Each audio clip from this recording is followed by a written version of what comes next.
السلام عليكم ورحمة الله وبركاته. إن الحمد لله نحمده ونستعينه ونستغفره ونعوذ بالله من شرور أنفسنا وسيئات أعمالنا. من يهده الله فلا مضل له ومن يضلل فلا هادي له. وأشهد أن لا إله إلا الله وحده لا شريك له وأشهد أن محمدا عبده ورسوله. يا أيها الذين آمنوا اتقوا الله حق تقاته ولا تموتن إلا وأنتم مسلمون. يا أيها الناس اتقوا ربكم الذي خلقكم من نفس واحدة وخلق منها زوجها وبث منهما رجالا كثيرا ونساء واتقوا الله الذي تساءلون به والأرحام إن الله كان عليكم رقيبا. يا أيها الذين آمنوا اتقوا الله وقولوا قولا سديدا يصلح لكم أعمالكم ويغفر لكم ذنوبكم ومن يطع الله ورسوله فقد فاز فوزا عظيما. أما بعد فإن أصدق الحديث كتاب الله وخير الهدي هدي محمد صلى الله عليه وعلى آله وسلم. وشر الأمور محدثاتها وكل محدثة بدعة وكل بدعة ضلالة وكل ضلالة في النار. قال الشيخ محمد بن عبد الوهاب رحمه الله تعالى في كتابه كشف الشبهات: إذا عرفت ما ذكرت لك معرفة قلب وعرفت أن الشرك بالله الذي قال الله فيه إن الله لا يغفر أن يشرك به ويغفر ما دون ذلك لمن يشاء، وعرفت دين الله الذي أرسل به الرسل من أولهم إلى آخرهم الذي لا يقبل الله من أحد دينا سواه، وعرفت ما أصبح غالب الناس فيه من الجهل بذلك أفادك فائدتين. Kata beliau rahimahullah ta'ala, selanjutnya, jika kamu telah mengetahui apa yang saya telah sebutkan kepada engkau dalam pembahasan sebelumnya, jika kamu telah memahami perkara itu, ma'rifata qalb, dengan pemahaman langsung ke hati. Sebenarnya yang memahami itu hati. Di otak kita ada kemampuan berpikir dan yang semisal itu, tetapi akal yang sebenarnya, paham yang sebenarnya ada di hati. Karena itu orang-orang kafir, ketika hati mereka tidak menerima kebenaran, maka mereka dianggap sebagai orang-orang yang tidak berakal. Lahum qulubul la ya'qiluna biha. Mereka mempunyai hati tapi la ya'qiluna biha. Lihat kata Allah, la ya'qiluna biha, tidak berakal dengannya. Kalau begitu di mana akal? Di hati. Mereka tidak dianggap sebagai orang-orang yang berakal. Padahal punya otak. Dengannya dia berpikir. Bahkan binatang pun punya otak. Binatang pun punya otak. Tetapi akal yang dengannya mereka berpikir, menerima kebenaran, kapan tidak berfungsi, maka mereka teranggap sebagai orang-orang yang tidak berakal, sebab hati mereka tidak mereka gunakan untuk menerima kebenaran. Jika kamu telah memahami dengan paham langsung ke hati perkara ini, dan kamu telah mengenal kesyirikan yang Allah Subhanahu wa ta'ala tegaskan bahwa kesyirikan itu Allah tidak akan mengampuni, dan Allah akan mengampuni semua yang dibawa syirik bagi mereka-mereka yang Allah Subhanahu wa ta'ala kehendaki.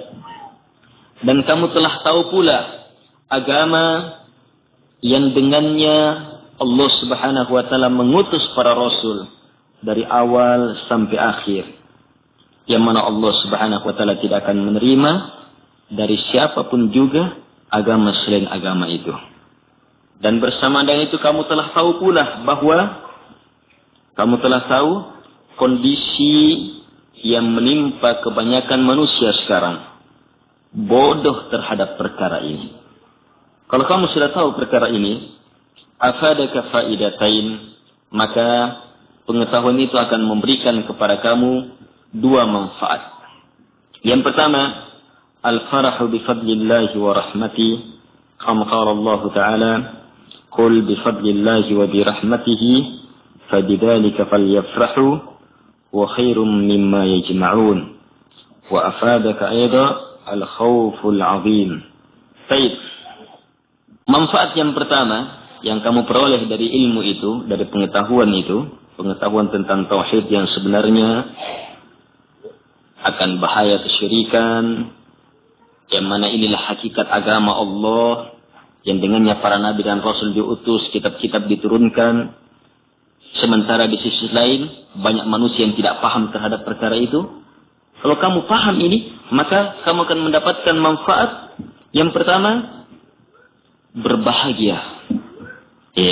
Berbahagia betul atas keutamaan yang Allah Subhanahu wa taala berikan kepada kita, rahmat yang Allah Subhanahu wa taala limpahkan kepada kita. Sebab ini jelas merupakan keutamaan yang sangat besar, rahmat yang sangat besar, di mana tidak perkara yang merupakan perkara yang semulia-mulia perkara, perkara yang merupakan semulia-mulia perkara, Allah Subhanahu wa taala anugerahkan kepada kita untuk bisa memahaminya, bisa meyakininya. Di tengah banyaknya orang-orang yang justru tidak memahaminya, bahkan mengaku orang-orang berilmu tapi tidak paham. Betul-betul kebahagiaan atas keutamaan ini. Karena itu, sebagaimana firman Allah Subhanahu wa taala dalam surah Yunus ayat 58, Allah Subhanahu wa taala berfirman, "Qul bi fadlillahi wa bi rahmatihi, fabidzalika falyafrahu, wa khairum mimma yajma'un." Katakan, hanya dengan keutamaan Allah, hanya dengan rahmat Allah, maka hendaknya kalian berbahagia. Huwa khairum mimma yajma'un. Yang itu lebih baik dari apa yang mereka kumpul. Dari apa yang dikumpul oleh orang-orang kafir, berupa kekayaan, keduniaan, ilmu-ilmu yang kalaupun dan mendatangkan maslahah, sekedar maslahah keduniaan, tapi tidak mendatangkan kebaikan, lebih banyak lagi di dunia, apalagi di alam barzah, apalagi di akhirat. Keutamaan yang Allah berikan, rahmat yang Allah limpahkan, itu lebih baik dari apa yang mereka kumpul.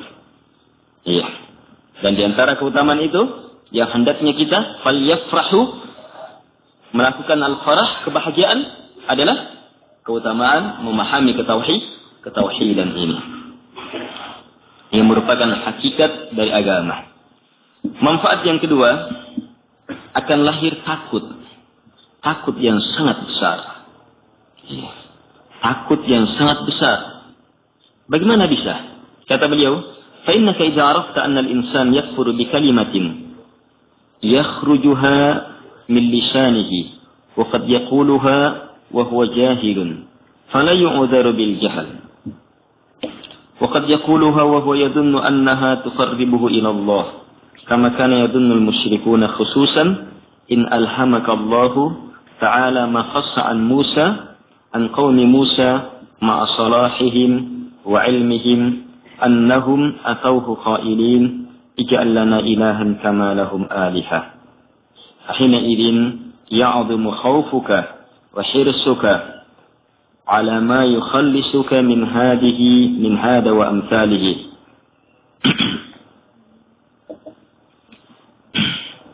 Baik, kata beliau, faedah yang kedua, manfaat yang kedua dari ilmu ini, akan muncul takut yang sangat besar. Karena jika engkau telah memahami bahwa orang-orang akan kafir dengan kalimat yang keluar dari lisannya, yang kadang dia katakan dalam keadaan tidak tahu, sementara tidak diberi udzur dalam kebodohan.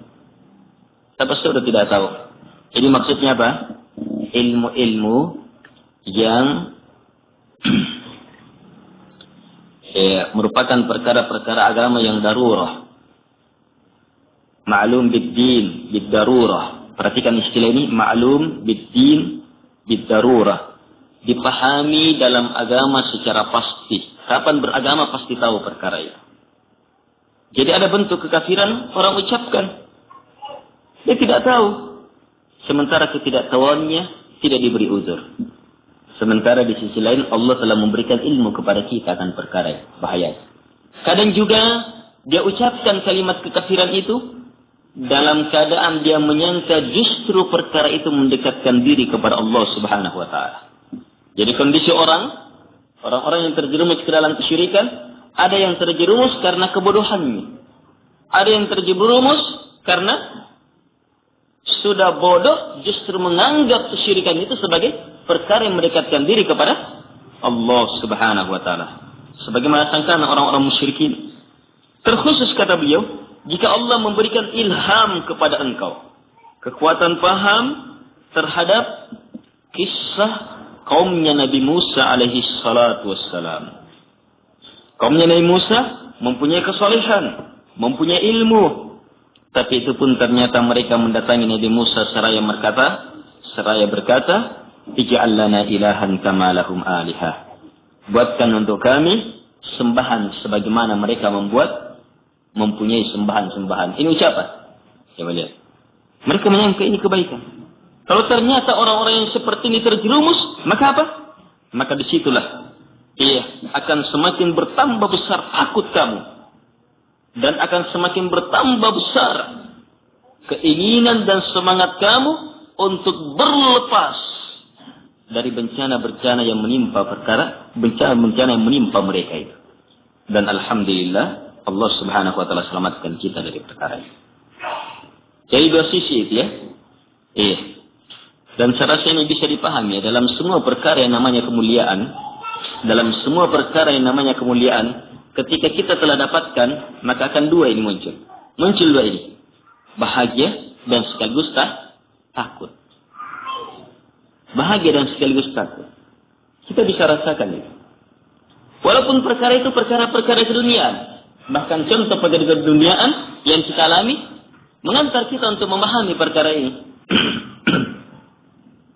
Apa yang kita senangi misalnya? Ada yang senang beternak. Dapat ternak yang besar. Diberi ternak yang besar. Maka apa? Dia senang. Dan sekaligus apa? Akan muncul takut. Takut jangan-jangan mati, jangan-jangan hilang, jangan-jangan ini Dia berhasil membeli kendaraan yang bagus. Wah, berhasil dia, alhamdulillah, beruntung dia, senang dia. Tetapi bersama dengan akan takut dia. Jangan muncul seperti itu. Tentunya dua perkara ini harus kita alami. Kalau Allah Subhanahu wa taala telah memberikan ilmu kepada kita memahami ketauhidan dan sekaligus ilmu kepada kita untuk memahami jijiknya dan sangat berbahayanya kesyirikan di tengah banyaknya orang-orang yang tidak memahaminya. Ini dua ilmu. Bahagia dan sekaligus takut. Dan ini sifat dari sifat orang-orang beriman. Orang beriman selamanya dengan kebahagiaannya akan terus mengharap dan mengharap tambahan. Dan kebahagiaan ini akan bergandengan dengan takut. Harapan terhadap kebaikan itu bergandengan dengan takut. Dan jangan dilepas.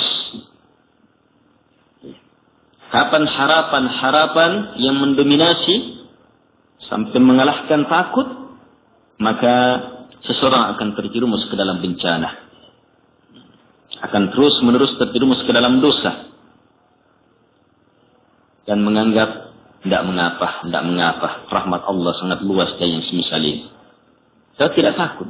Menempatkan harapan tidak pada tempatnya.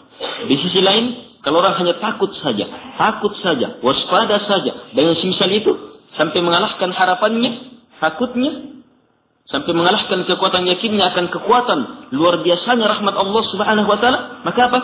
Dia akan gelisah. Dia akan was-was. Dan dia akan mudah memvonis orang. Terjerumus ke dalam perkara-perkara yang mengerikan pula. Orang yang beriman berada di atas dua perkara dan kemuliaan ini.